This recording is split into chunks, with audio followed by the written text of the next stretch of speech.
الحمد لله الذي أنزل على عبده الكتاب ولم يجعل له عوجا قيما لينذر بأسا شديدا من لدنه ويبشر المؤمنين الذين يعملون الصالحات أن لهم أجرا حسنا ماكثين فيه أبدا وينذر الذين قالوا اتخذ الله ولدا ما لهم به من علم ولا لآبائهم كبرت كلمة تخرج من أفواههم إن يقولون إلا كذبا فلعلك باخع نفسك على آثارهم إن لم يؤمنوا بهذا الحديث أسفا إنا جعلنا ما على الأرض زينة لها لنبلوهم أيهم أحسن عملا وإنا لجاعلون ما عليها صعيدا جرزا أم حسبت أن أصحاب الكهف والرقيم كانوا من آياتنا عجبا إذ أوى الفتية إلى الكهف فقالوا ربنا آتنا من لدنك رحمة وهيئ لنا من أمرنا رشدا فضربنا على آذانهم في الكهف سنين عددا ثم بعثناهم لنعلم أي الحزبين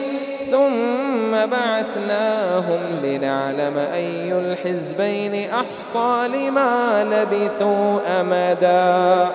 نحن نقص عليك نبأهم بالحق إنهم فتية آمنوا بربهم وزدناهم هدى وربطنا على قلوبهم إذ قاموا فقالوا ربنا رب السماوات والأرض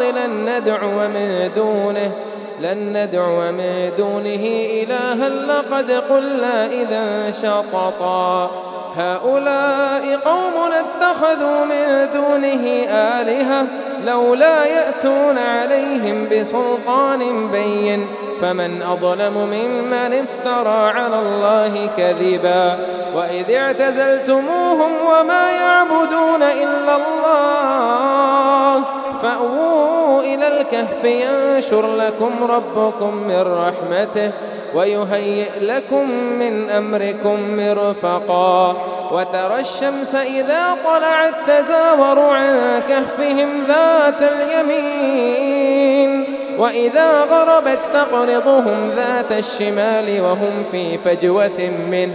ذلك من آيات الله من يهد الله فهو المهتدي ومن يضلل فلا تجد له وليا مرشدا وتحسبهم أيقاظا وهم رقود ونقلبهم ذات اليمين وذات الشمال وكلبهم باسط ذراعيه بالوصيد لو اطلعت عليهم لوليت منهم فرارا ولملئت منهم رعبا وكذلك بعثناهم ليتساءلوا بينهم قال قائل منهم كم لبثتم قالوا لبثنا يوما أو بعض يوم قالوا ربكم أعلم بما لبثتم فابعثوا أحدكم بورقكم هذه إلى المدينة فلينظر أيها أزكى طعاما فليأتكم برزق منه وليتلطف ولا يشعرن بكم أحدا إنهم إن يظهروا عليكم يرجموكم أو يعيدوكم في ملتهم ولن تفلحوا إذن أبدا وكذلك أعثرنا عليهم ليعلموا أن وعد الله حق وأن الساعة لا ريب فيها إذ يتنازعون بينهم أمرهم فقالوا ابنوا عليهم بنيانا ربهم أعلم بهم قال الذين غلبوا على أمرهم لنتخذن عليهم مسجدا سيقولون ثلاثة رابعهم كلبهم ويقولون 5 سادسهم كلبهم رجما بالغيب ويقولون 7 وثامنهم كلبهم قل ربي أعلم بعدتهم ما يعلمهم إلا قليل فلا تمار فيهم إلا مراء ظاهرا ولا تستفت فيهم منهم أحدا ولا تقولن لشيء إني فاعل ذلك غدا إلا أن يشاء الله واذكر ربك إذا نسيت وقل عسى أن يهديني ربي لأقرب من هذا رشدا ولبثوا في كهفهم 300 سنين وازدادوا 9 قل الله أعلم بما لبثوا له غيب السماوات والأرض أبصر به وأسمع ما لهم من دونه من ولي ولا يشرك في حكمه أحدا واتل ما أوحي إليك من كتاب ربك لا مبدل لكلماته ولا تجد من دونه ملتحدا واصبر نفسك مع الذين يدعون ربهم بالغداة والعشي يريدون وجهه ولا تعد عيناك عنهم تريد زينة الحياة الدنيا ولا تطع من أغفلنا قلبه عن ذكرنا واتبع هواه وكان أمره فرطا وقل الحق من ربكم فمن شاء فليؤمن ومن شاء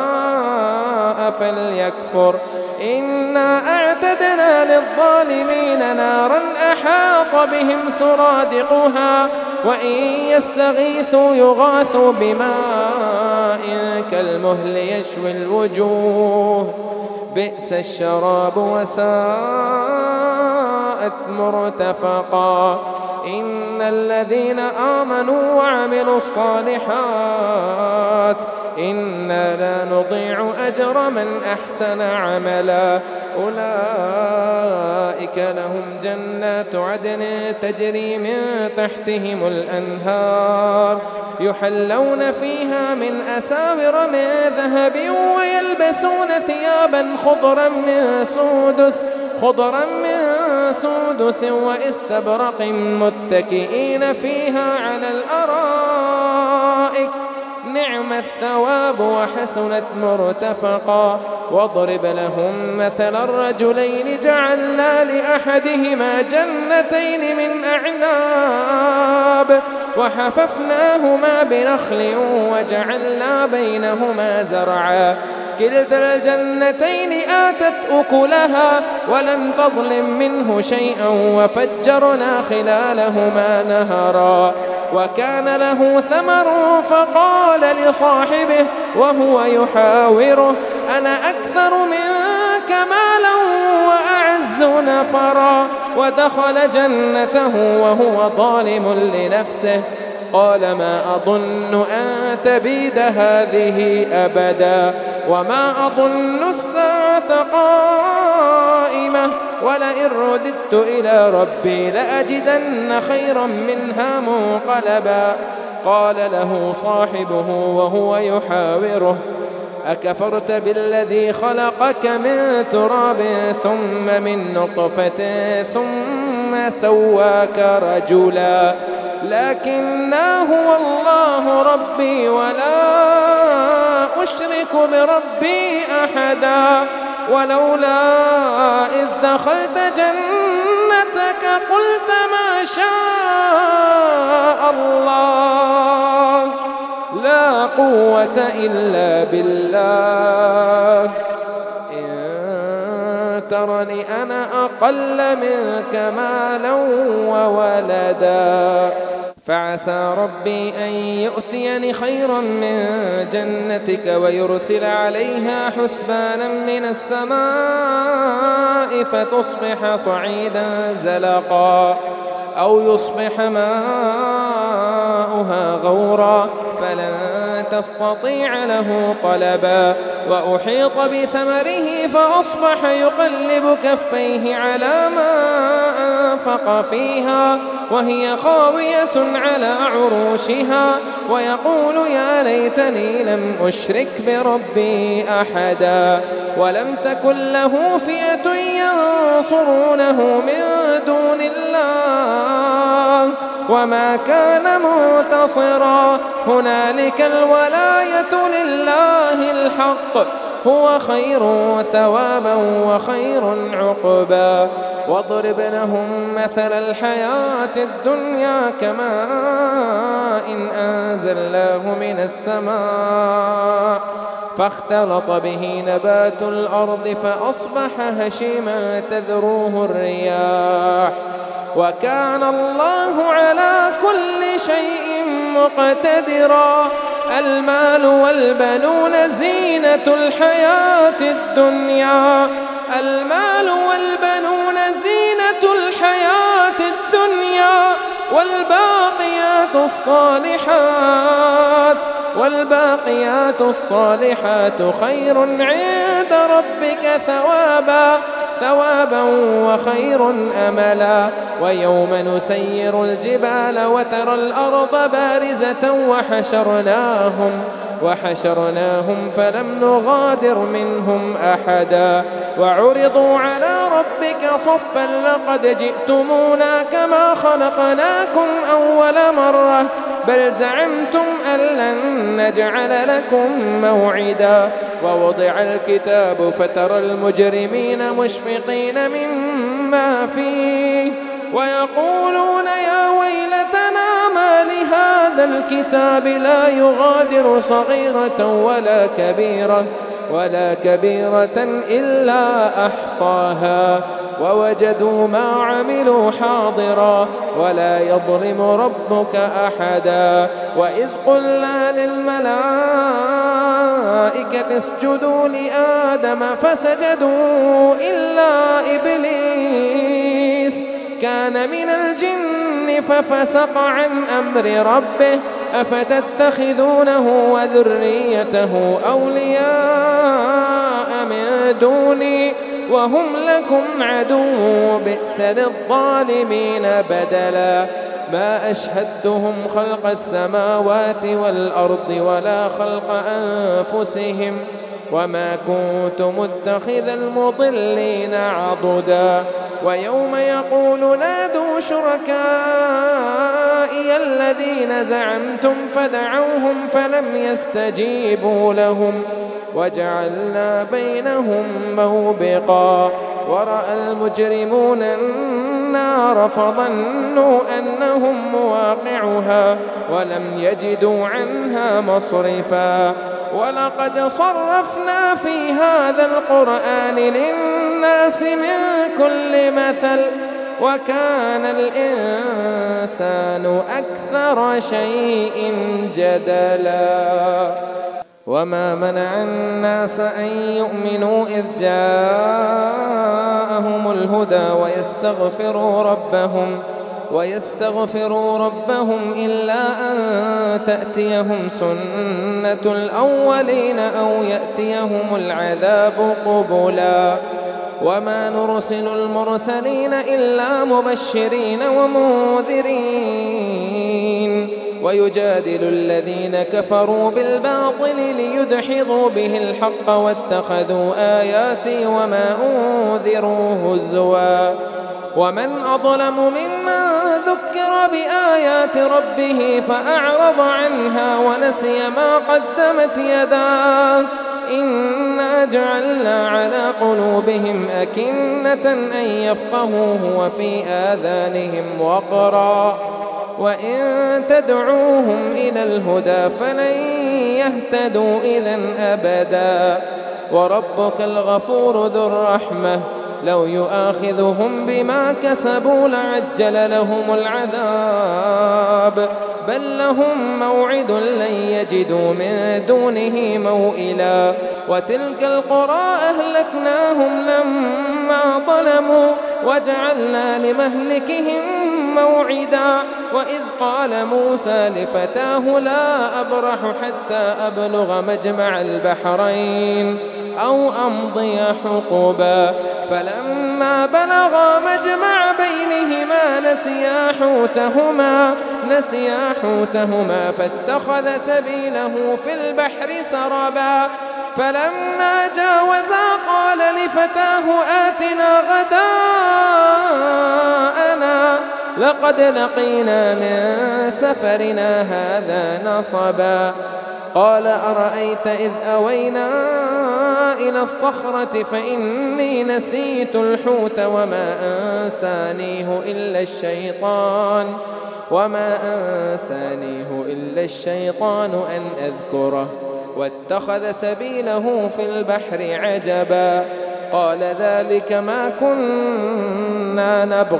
فارتدا على آثارهما قصصا. فوجدا عبدا من عبادنا آتيناه رحمة من عندنا وعلمناه من لدنا علما. قال له موسى هل أتبعك على أن تعلمني مما علمت رشدا. قال إنك لن تستطيع معي صبرا وكيف تصبر على ما لم تحط به خبرا. قال ستجدني إن شاء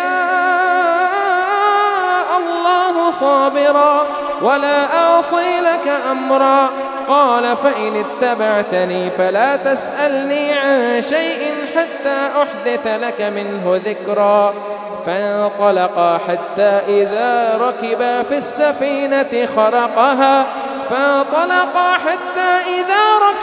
السفينة خرقها قال أخرقتها لتغرق أهلها لقد جئت شيئا إمرا. قال ألم أقل إنك لن تستطيع معي صبرا. قال لا تؤاخذني بما نسيت ولا ترهقني من أمري عسرا. فانطلقا حتى إذا لقيا غلاما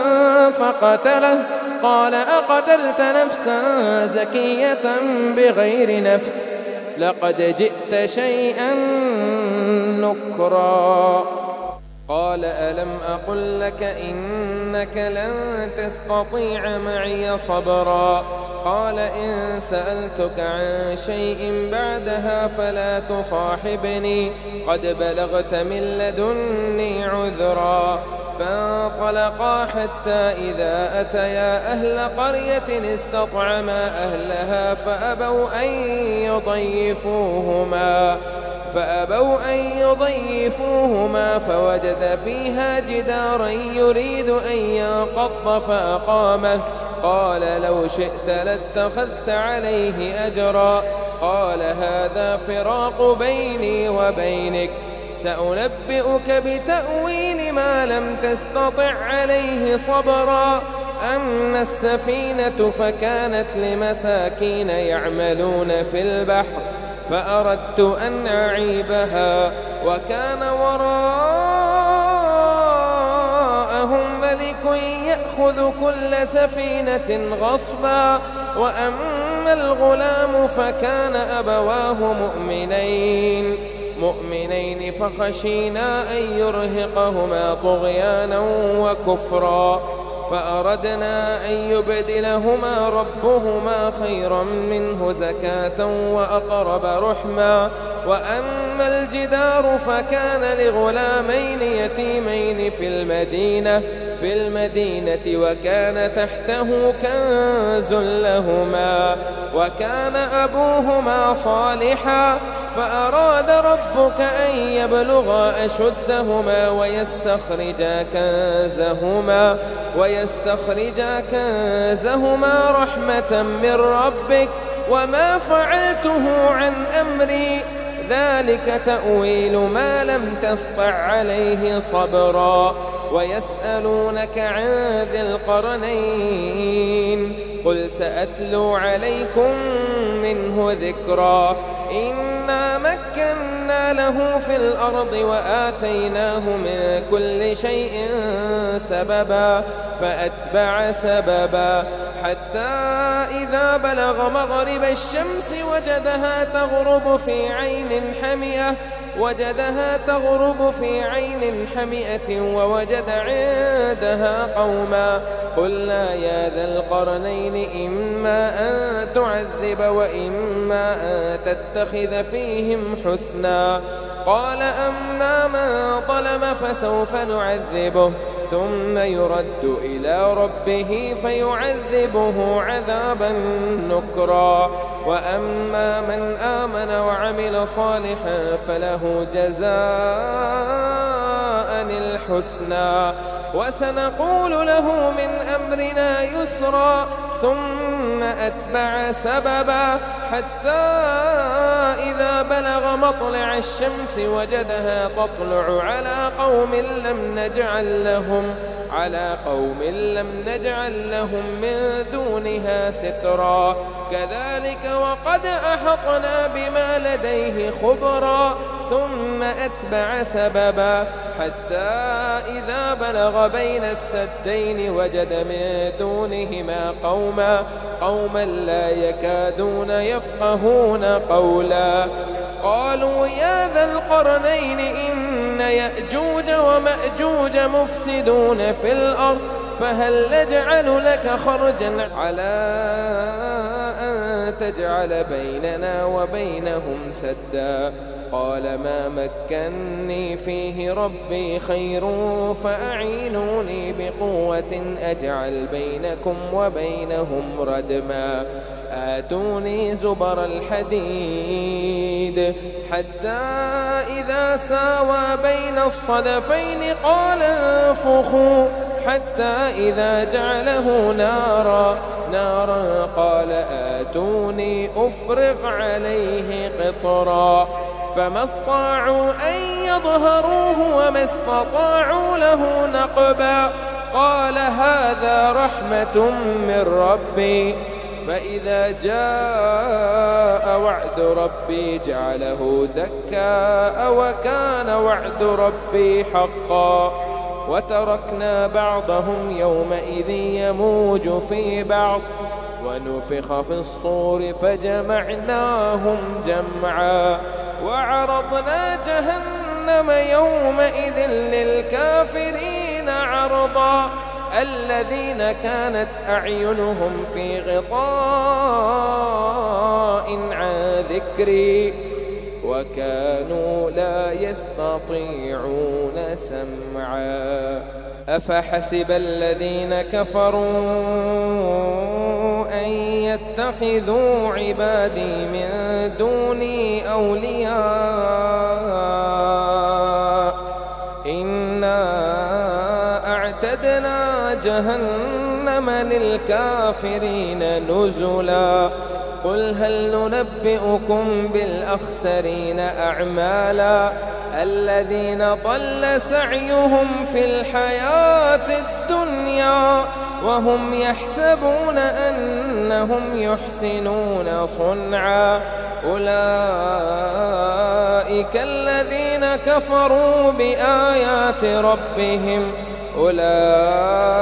الذين كفروا بآيات ربهم ولقائه فحبطت أعمالهم فلا نقيم لهم يوم القيامة وزنا ذلك جزاؤهم جهنم بما كفروا واتخذوا آياتي ورسلي هزوا إن الذين آمنوا وعملوا الصالحات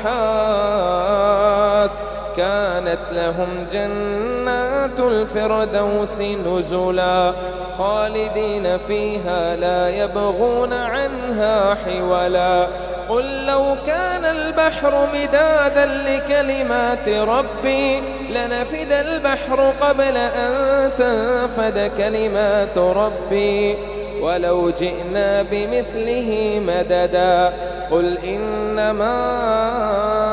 أنا بشر مثلكم يوحى إلي أنما إلهكم إله واحد فمن كان يرجو لقاء ربه فليعمل عملا صالحا ولا يشرك بعبادة ربه أحدا.